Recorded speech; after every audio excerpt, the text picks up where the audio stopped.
Muchas gracias, señor presidente. Señor presidente del Gobierno, por larga y por conocida la pregunta por ambos, la doy por reproducida. Gracias, señor diputado. Señor presidente. Muchas gracias, señor Durán. La información de la que yo disponía antes de publicarse en un medio de comunicación era ninguna. Y sería bueno que usted lo trasladara si lo estima oportuno, porque a veces hay que mirar para otro lado, pero a veces hay que decir las cosas tal y como son. Por tanto, insisto, ninguna. A partir de ahí, el día de su publicación, el ministro del Interior ordenó una investigación sobre la existencia de ese informe y de su contenido. Y pocos días después conocí, también a través de los medios de comunicación, supongo que igual que usted y todos los miembros de esta Cámara, pues que un sindicato policial entregaba un informe o un borrador de un informe o un conjunto de datos sobre esos asuntos. Es cuanto puedo decirle sobre este tema. Muchas gracias, señor presidente. Señor diputado. Sí, muchas gracias, señor presidente.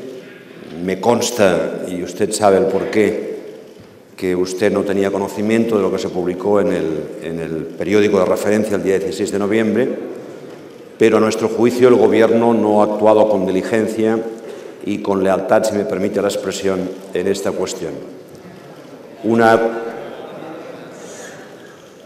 Una cuestión que sin duda aparece en plena campaña electoral, que distorsiona el contenido de esa campaña, que no sirve, por supuesto, para justificar unos resultados electorales que no son los que deseábamos, y quede claro, dicho así, con humildad.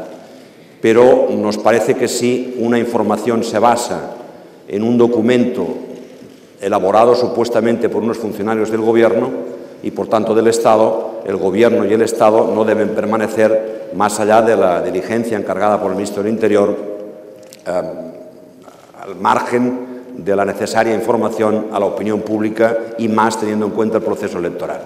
Usted sabe que el juez instructor del caso ha dicho claramente que ese informe no existe y el juez instructor del caso ha dicho además que ese informe no podía existir porque ninguna unidad de la policía puede hacer informe alguno que no sea solicitado previamente por el juez, y el juez no ha solicitado ese informe. En consecuencia, el Gobierno debiera haber actuado con mayor celeridad ante una atribución de una información basada en un supuesto informe que correspondería a alguien que pertenece al Gobierno del Estado y que de existir supondría un delito y de no existir, evidentemente, estaría también desfigurando uno de los derechos constitucionales, que es el derecho a la información veraz.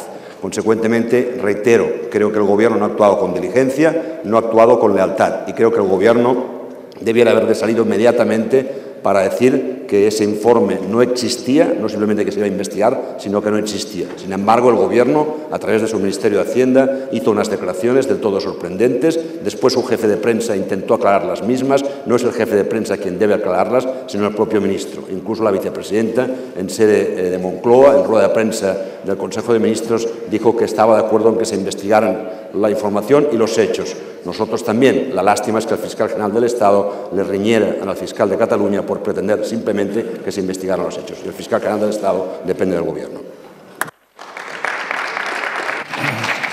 Gracias, señor Durán. Señor presidente.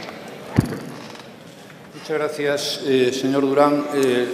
Las filtraciones de documentación oficial son una práctica muy nociva de la que desgraciadamente tenemos muchas experiencias. Yo las tengo estando en la oposición y también estando en el Gobierno. Las filtraciones pueden perjudicar en muchos casos las investigaciones, pueden hacer daño a personas y, por tanto, procedan de donde procedan son condenables. Y por eso, en su momento, abrimos una investigación interna, cosa que quiero recordar no se ha hecho nunca, al menos que yo conozca. Por tanto, hemos actuado con diligencia porque lo hicimos el mismo día y también con lealtad. En cuanto al contenido de esa información, yo no puedo aseverar que sea cierta ni puedo desmentirla precisamente porque no sé si es cierta o incierta. Y lo razonable es que lo investiguen los órganos judiciales competentes, algunos de los cuales ya se están haciendo. Y sobre eso deben pronunciarse los órganos jurisdiccionales y también sobre las denuncias que hagan quienes se sientan calumniados o injuriados. Desgraciadamente, como le he dicho antes, no es la primera vez que estas cosas ocurren. Podría contarle muchas, pero sí quiero decirle una cosa con absoluta franqueza. Interpretar esto en clave de ataque a un territorio, hablar de cloacas del Estado o cosas similares es profundamente injusto y yo, como presidente del Gobierno, no lo puedo aceptar.